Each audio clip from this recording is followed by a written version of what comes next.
वो जो दो प्रश्न एक साथ हैं वो इस तरह से हैं कि ओशो के जो सक्रिय ध्यान की विधियां हैं वो किस तरह से हमारे इमोशनल ब्लॉक को और एनर्जी के ब्लॉक्स को तोड़ने में मदद करती हैं, और दूसरा ये कि यही जो सक्रिय ध्यान की विधि है या सक्रिय तरह की विधियां हैं वो हमारी डिकंडीशनिंग को, माइंड की कंडीशनिंग को कैसे डिकंडीशन करती हैं और किस तरह से हेल्प करती हैं।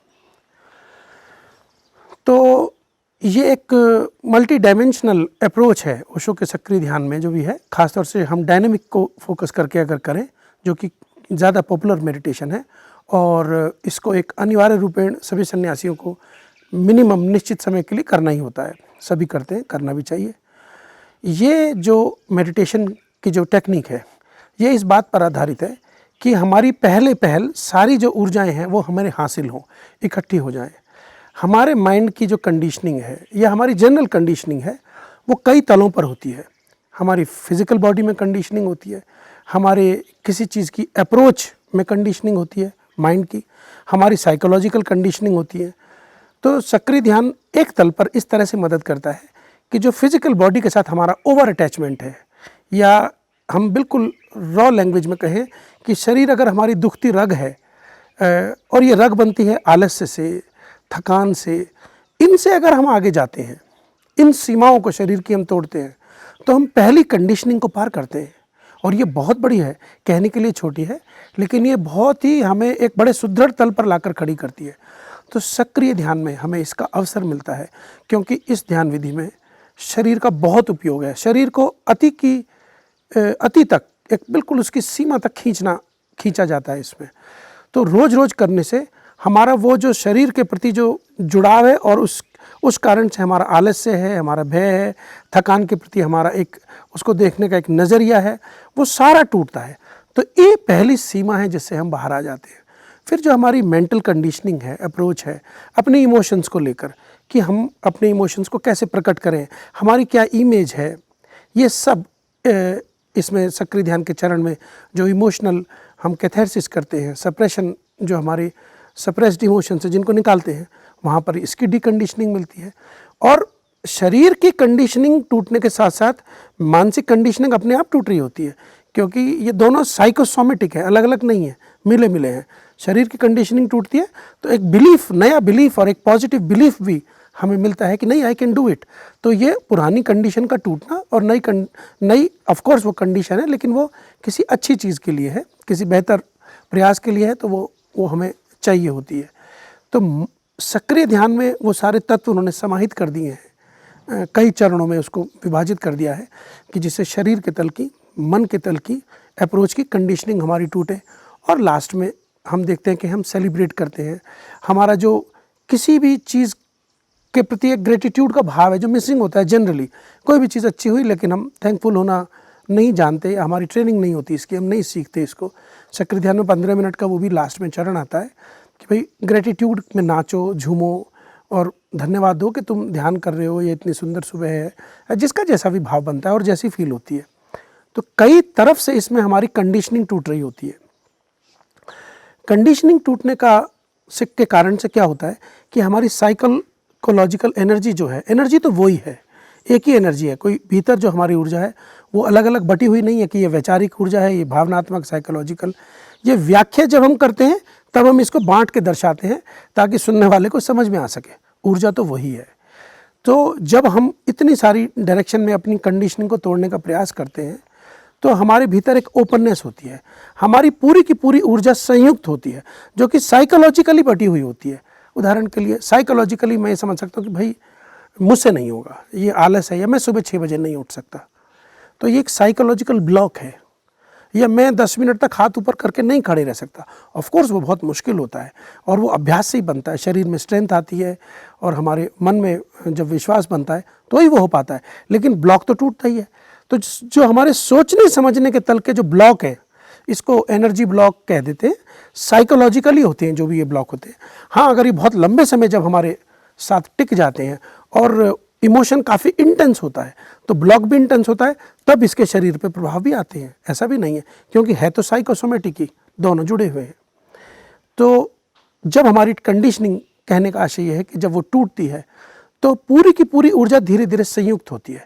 साइकोलॉजिकल क्लैरिटी मिलती है हमको, अंदर एक क्रिस्टलाइजेशन होता है, साइकोलॉजिकल क्लेंजिंग होती है। ये सारी चीज़ें इस ध्यान की विधि में अपने आप हो रही होती हैं। कोई हम अलग से सोच सोच के नहीं करते कि अब हमारी क्लेंजिंग होगी, अब हमारा इंटीग्रेशन होगा। ये इसमें छुपे हुए तत्व हैं, लेकिन क्रियाओं के तौर पे तो वो बड़ी, हम कुछ सिंपल सी क्रियाएं कर रहे हैं, चीख रहे चिल्ला रहे हैं या हु का प्रयोग कर रहे हैं या सांस की क्रिया कर रहे हैं, लेकिन उसके पीछे की जो कहानी है, वो जिस कारण से हम कोई ध्यान की विधि कर नहीं पाते, शुरू करते हैं तो लंबे समय तक नहीं कर पाते, टिक नहीं पाते, उसकी पृष्ठभूमि और भूमिका को समझ नहीं पाते, वो सब तैयारी चल रही होती है। तो इस तरह से ओशो का सक्रिय ध्यान एक बहुत सिंपल और बहुत स्ट्रॉन्ग प्लेटफॉर्म एक साधक को देता है, हमें देता है, जहाँ पे हम अपनी सीमाओं को तोड़ते हैं, पहली बात, और अपने भीतर कुछ नई ऊर्जा का, पॉजिटिव विधायक कॉन्फिडेंस का संचार कर पाते हैं। ये दोनों बहुत बड़ी बात है। आने वाली आध्यात्मिक यात्रा के लिए ये पथ के पाथे होते हैं साधक के लिए। यही भोजन चाहिए होता है साधक को, जो मिसिंग होता है, क्योंकि आध्यात्मिक मार्ग कोई जादुई चिड़िया तो है नहीं। रोज रोज का जीवन जीने में ही अध्यात्म छुपा हुआ है। ये तो कभी नहीं समझा जाना चाहिए कि हम 10-5 साल कर लेंगे तो हम किसी अवस्था में पहुंच जाएंगे। साधक का या हमारे को ये बात समझनी चाहिए कि जो हम आज जो जीवन जी रहे हैं, अभी जैसा भी है, वो हमारी व्याख्या में अच्छा है, बुरा है, कैसा भी है, लेकिन उसके प्रति हम कितने जाग सकते हैं, उसके प्रति, यानी जिसको हियर एंड नाउ या वर्तमान में रहने और ये सब कहा गया है, इस क्षमता को अर्जित करने के लिए हमें कुछ सीमाओं को तोड़ना होता है। और सक्रिय ध्यान एक सरलतम और बड़ी जेट स्पीड से वो भूमिका पैदा करता है। इस कारण से इसका इतना महत्व है, और इसी कारण से ओशो ने जोर दिया है कि सभी को ये करना चाहिए। ऑफ कोर्स कि जब हम इसमें मैच्योर हो जाते हैं, इन सारी सीमाओं को तोड़ पाते हैं, तो हमारा मार्ग फिर निजी होने लगता है। फिर हमारी संवेदनाएं और इकट्ठी होने लगती हैं, हमारी संवेदनाओं को समझने का हमारा ढंग बदल जाता है। और दूसरी बात ये भी है कि जब हम विभिन्न दिशाओं में बिखरी हुई अपनी ऊर्जा को इकट्ठा करते हैं, विभिन्न दिशाओं में दौड़ रही हमारी बेलगाम भावनाओं को, विचारों को इकट्ठा करते हैं ध्यान की विधि के माध्यम से, सीमाओं को तोड़ के ऊर्जा को संरक्षित करते हैं, तो ये सब कुछ हमारे मन को शांत कर रहा होता है। इतनी ऊर्जा को ये संतुलित और एक रिदम में बहुत लयपूर्ण बना रहा होता है। उस भूमि में समझ और संवेदनशीलता के पैदा होने की संभावना ज़्यादा होती है, बजाय इसके कि जो हम अपना रूटीन जीवन जीते रहें, उसमें हमारी किसी उच्च कोटि की समझ पैदा हो जाए, या हम अपनी समझ को, वर्तमान समझ को किसी ऊंचे तल पे ले जाएं, उसकी संभावना बहुत कम होती है, बहुत मुश्किल होता है। लेकिन अब ऊर्जाएं इकट्ठी हमारी हो जाएं, संवेदना इकट्ठी हो जाएं, हम थोड़े से डिसिप्लिन हो जाएं आंतरिक रूप से, ऐसी भूमि पर समझ, सूझबूझ, देखने की क्षमता, दृष्टिकोण, संवेदनशीलता, ये सारी चीज़ें आसानी से जम जाती हैं। और यही तो है ध्यान की उपलब्धि। होती क्या है? ध्यान की उपलब्धि है ही इसी बात में, ध्यान मार्ग की उपलब्धि, कि हम संवेदनशीलता से जीवन जिए। ये ना सोचा जाए कि हमारी ध्यान की उपलब्धि ये है कि हम भविष्य में कभी एनलाइटेड होंगे। ये सब काव्यात्मक और मिस्टीरियस व्याख्याएं हैं। उसकी मिस्ट्री को आप शब्द के साथ डिकोड नहीं कर सकते हैं, वो वक्त के साथ डिकोड होती है, हमारी मैच्योरिटी और हमारी ऑथेंटिसिटी के साथ डिकोड होती है, हमारी समझ सूझबूझ के साथ डिकोड होती है, वो अपने आप होती है, और हर व्यक्ति की अलग अलग होती है।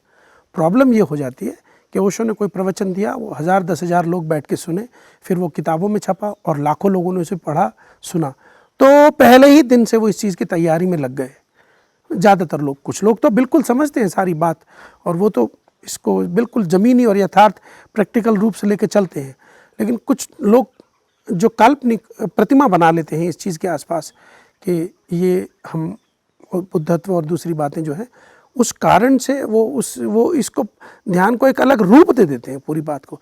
ऐसा नहीं है, हमें अपनी सीमाएं तोड़नी चाहिए। हमें जीवन को करीब से जीने के लिए, संतुलित रूप से जीने के लिए इन सारी बातों को, अपनी एनर्जी को संतुलित करना चाहिए, जो कि ध्यान की विधियों में, ओशो की विधियों में भरपूर रूप से मिलता है। हाँ, कि इसमें सातत्य चाहिए, और साथ साथ ओशो का जो दर्शन है, जो इसके पीछे है, वो भी हमें समझते चलना चाहिए, जो कि उनकी वाणी में मिलता है। और लगातार रोज रोज प्रवचनों में वही समझाया है उन्होंने।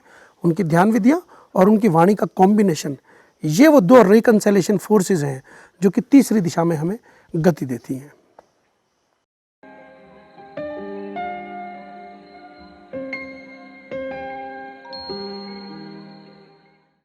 तो उम्मीद करते हैं कि आपके जो भी प्रश्न रहे होंगे उसका उत्तर आपको मिल गया होगा। तो कोई भी अगर और प्रश्न आपका है तो नीचे कमेंट बॉक्स में उसको डाल दीजिए।